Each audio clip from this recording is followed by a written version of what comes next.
Hey, it's Ian again. Thank you very much for joining me in this second video within my serve course. I'm really excited to get into the content in this video, and thank you very much for joining me first and foremost. I want to also say thank you to everybody that has already been through the first video and has left comments and questions.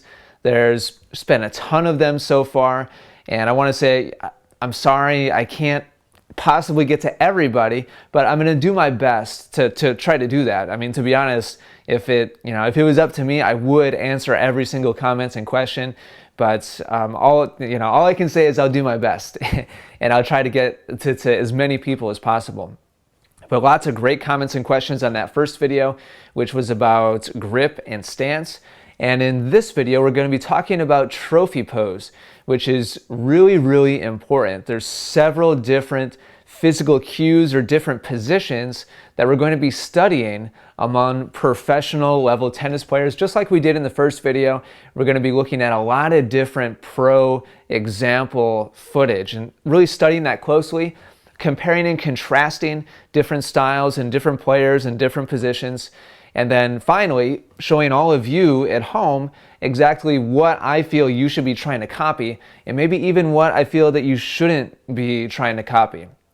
Some things are just not really very, reasonable or realistic for your, average tennis player, your average athlete, and even athletes like me. I point out a couple of things that I don't even do quite as well as what you see in these pro videos. Otherwise, I guess I'd be playing with them, right?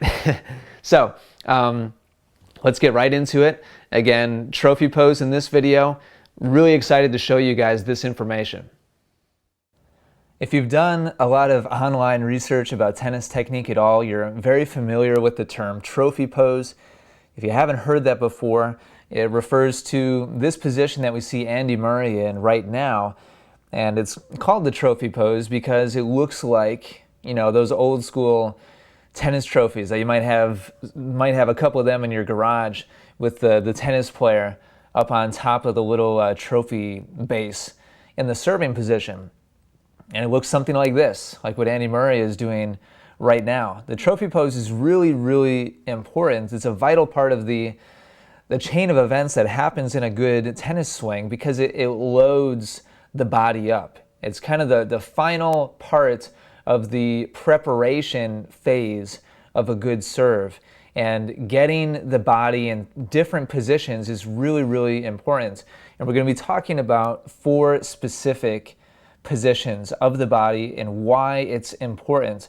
And if you're not getting to somewhere near these positions now, you need to start making some changes to get more towards what we're going to look at. And we're going to look at Murray and also 4 other pros. We're going to take a look at 5 different pros who, have a variety of different styles, but we're going to see the similarities between those players. And that's what's going to be so powerful about this video in the course, this serve course, is that you're going to see how, yes, Murray and Roddick and Djokovic and Federer all have different looking serves, but the similarities are what we want to copy and try to make our own so that we can get, hopefully, better results is obviously the idea. So the first thing we're going to look at is the tossing arm. So at this point in Murray's serve, he's already put the toss up. Remember, he uses a hybrid stance, so starting in a platform, going up to pinpoint, here's his toss, and the tossing arm leading up to the trophy pose, which is right here, goes to a little bit past vertical. Okay? And we're going to go ahead and look at a couple other players as well, and we're going to see very, very similar. Some players get this a little bit more than others, but we're going to see all of them very vertical with the tossing arm. So here's Murray. Next person up, we have Federer. See how he's got a little bit of an arc here, leaning back with that tossing arm. Next up, we've got Roddick, a big arc here. In fact, I don't think I can find any professional player footage who arches the front edge of his body and specifically his tossing arm more than Roddick. Then we have Djokovic, pretty much straight vertical, straight up and down. And also, I've got Ryan Harrison. I wanted to get 2 different views from the back. I took all of this video footage at Cincinnati during practice sessions, it's very difficult to get a back view of practice sessions with professional players, but I wanted to get at least one other one besides Murray from behind. Again, we can see a kind of an arch here with the tossing arm, also kind of an arch with the front edge of the body. But the tossing arm is what we're looking at here, very, very vertical. When I analyze the serve video of recreational players, truthfully, a pretty good percentage of them, their arm is horizontal. Their tossing arm is straight. Their arm goes up higher than that to release the ball, but then right away drops down again. Some players I see, recreational players, have the arm past horizontal, but it's not very much at all.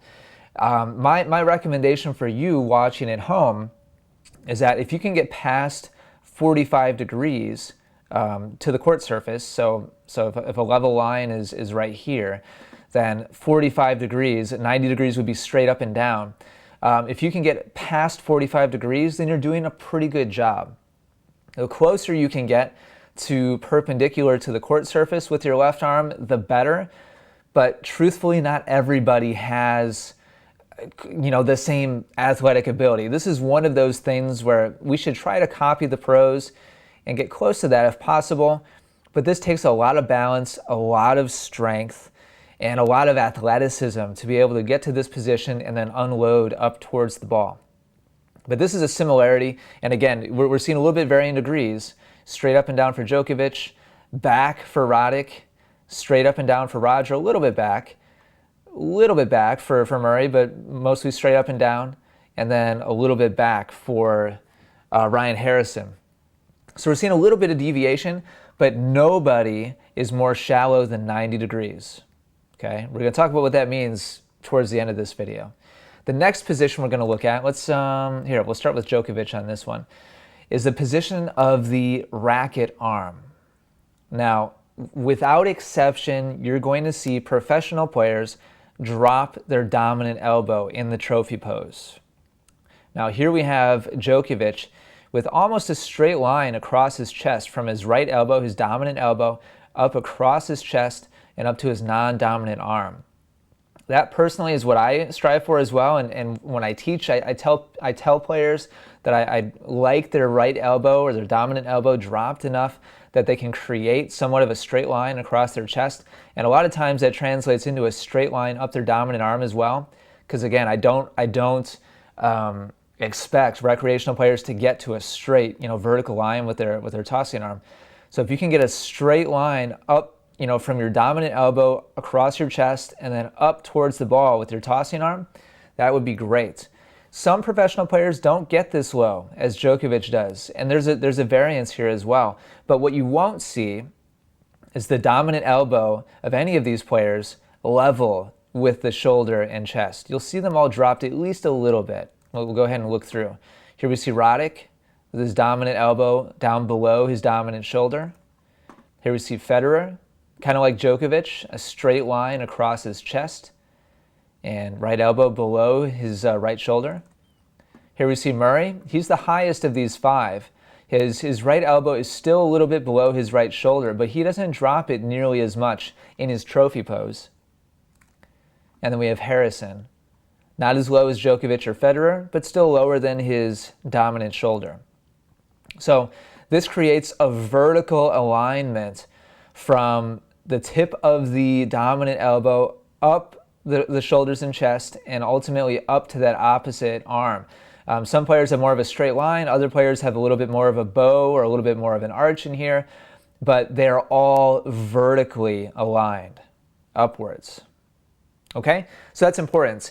If currently, if you look at a video of yourself and currently your dominant elbow never gets below shoulder height, I definitely encourage you to work on dropping it at least a little bit, at least a couple of inches, to get more of a straight vertical alignment, or not straight per se as in straight line, but more of an overall vertical alignment up towards the ball.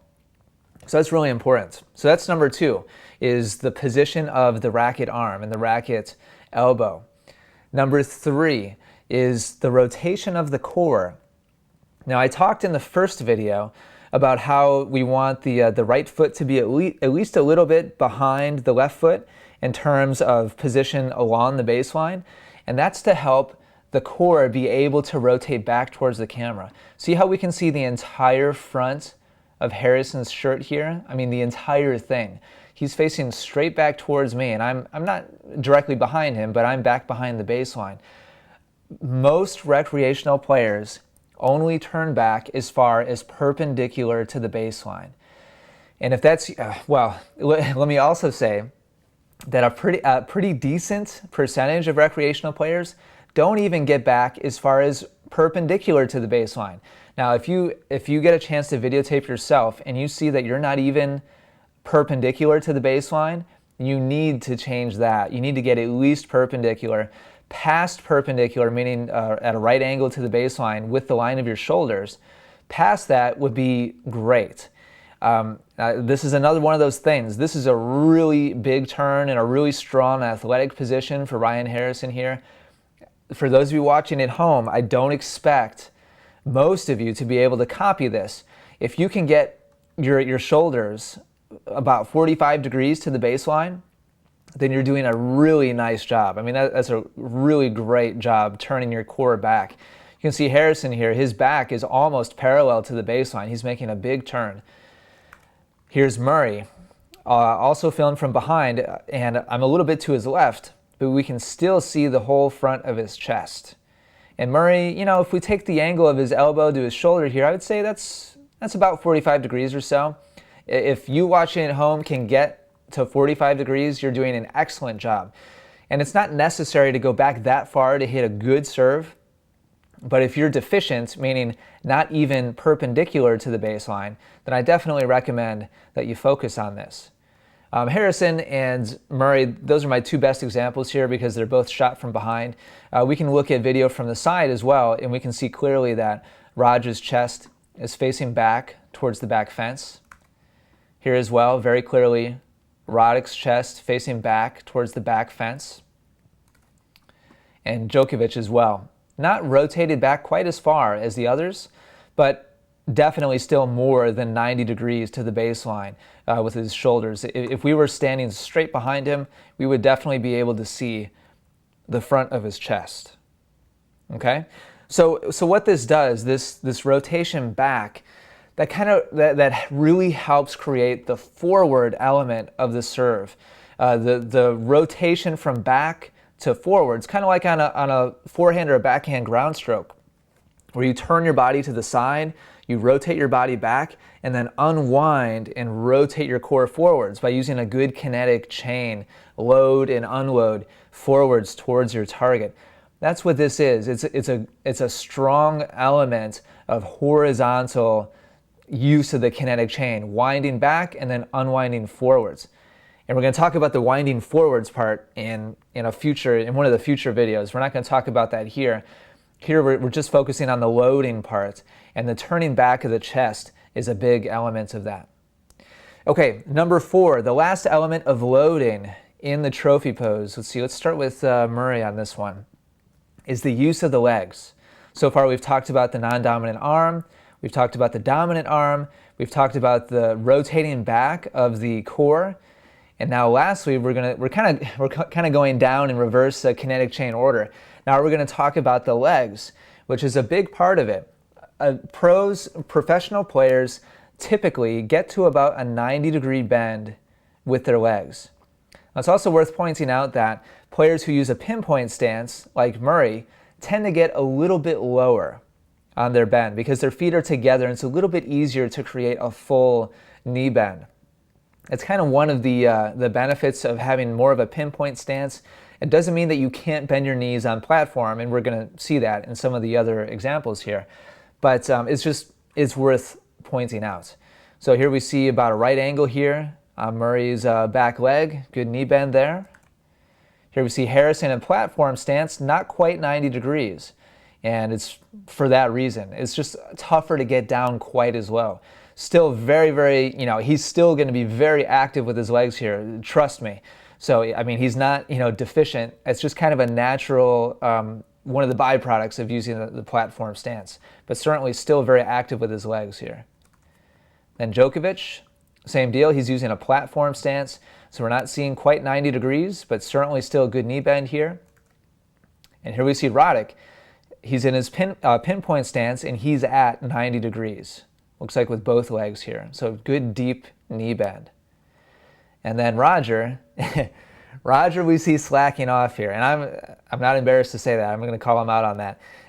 Roger, during his practice sessions, and you may have heard this in other places on the internet, he tends to be very laid back, very relaxed. And he's going through a pretty full speed motion with his upper body, but he doesn't really go through a full speed warm-up when he gets out there during professional tournaments and he goes out for a practice session. It's just kind of goes out for a sweat, kind of gets his body warmed up. When he's actually competing, trust me, he is in a deeper knee bend than this. Probably not 90 degrees because he also uses a platform stance, but I would bet probably pretty close to that. Okay, so there are the 4 main elements of the trophy pose. Really important stuff. And again, the whole purpose behind these 4 elements, and again, they were the high vertical extension of the tossing arm, the taking back and the at least a little bit dropped position of the hitting arm, the rotation back of the core, back towards the back fence, and the loading of the legs. So between all 4 of those elements, we have the entire body loaded and coiled and turned and tilted, and everything is getting loaded up and prepared to unwind and accelerate towards that ball. And I want to point out something really important. 3 out of the 4 of these elements are being loaded up and prepared for vertical acceleration. Between the dropping of the dominant arm and the extension of the non-dominant arm, we have a vertical line. Look at the chest and the shoulders and the arms, extending up, the line across the shoulders and up that opposite arm, up towards the ball. So that whole thing kind of combines for a big vertical alignment up towards the ball, which is coming down from the toss. The most obvious one is the legs, obviously bending. Now the legs also help propel the body forwards into the court. So they have a horizontal or a forward drive or purpose as well. But a big percentage of their job is to also launch and push upwards towards the ball. The rotation back of the core, as I talked about before, is more of a horizontal element, but you can see here how Murray, his chest, as I pointed out before, is actually tilted up towards the ball. And when we get into the next video about the racket drop and the eventual acceleration upwards towards the ball, you'll see that even his core will be rotating upwards towards the ball. And this is something that recreational players really misunderstand and miss. They seem to think that the serve is all about creating forward acceleration. And to be totally honest with you, it's very, very upwards. It's very, very vertical for players who do it correctly. So just quick review: vertical arm, dropped dominant arm, core rotated back, knee bend. Vertical arm, dropped dominant arm, core rotated back, knee bend.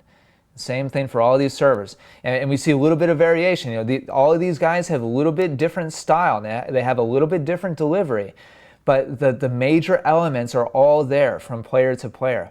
And these are the big things. If you can get out and videotape your own serve, compare it to what you're seeing here, and if you see a big difference if you see small differences, that's okay. If you've got the general idea, then great. With any one of these 4 main elements, if you see a big difference in any of the angles or any of the directions that something is reaching or turning or loading or bending or etc., then that's what you need to work on, and you can kind of help self-evaluate your own serve. So there's the trophy pose.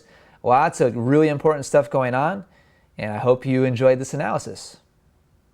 Well, thank you so much for joining me for this second video in my serve technique course. This is only video 2 of 5, so please keep that in mind. We still have a lot to go, and you're going to continue to learn a ton about exactly what needs to be done in order to hit a high quality, high level serve.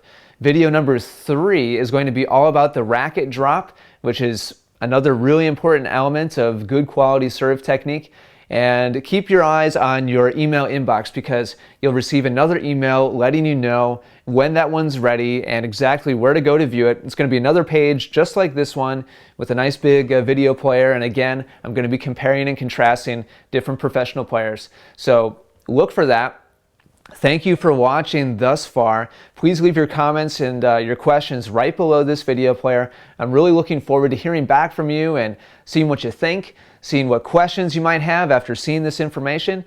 And again, if you appreciate this free instruction that I'm giving out to you, please do me a favor and just tell your friends, your family, your teammates, other club members where you play on a regular basis, whatever. Any tennis enthusiasts that you think will enjoy this free course, please use the buttons right below this video player. There's a Facebook, a Twitter, and an email button.